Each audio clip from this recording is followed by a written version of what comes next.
une clavicule cassée, un fémur marqué par des traces de muscles et un tibia portant les séquelles d'un coup violent. Voici les 3 indices laissés au laboratoire de Landévennec pour trouver l'identité de ce squelette. En fait, il s'agit ici très probablement d'un cavalier, un chevalier en fait du début du Moyen-Âge qui a pu soit tomber à cheval, soit se faire des fractures au combat.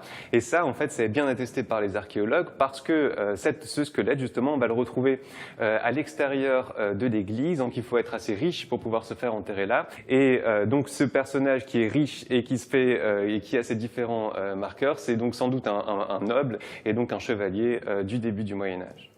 L'exposition, c'est l'occasion de montrer tout ce travail d'archéologie de laboratoire, beaucoup moins connu que le travail de terrain, mais tout aussi important. C'est peu connu parce qu'on a l'impression que c'est compliqué.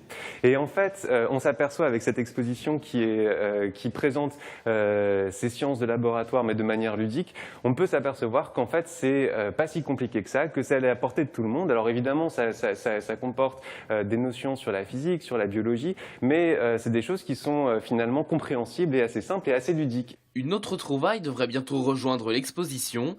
Il s'agit de ce morceau de galettière daté du XIIIe siècle. Sa forme a permis aux archéologues d'en apprendre plus sur l'origine de notre spécialité. Vous voyez la galetière, on voit qu'elle a des bords hauts.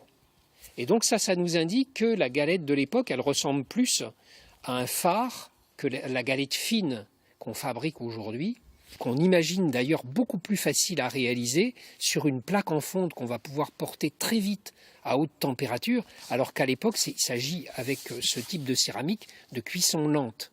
L'ancienne abbaye a lancé une campagne de dons pour financer des analyses approfondies de cette galettière.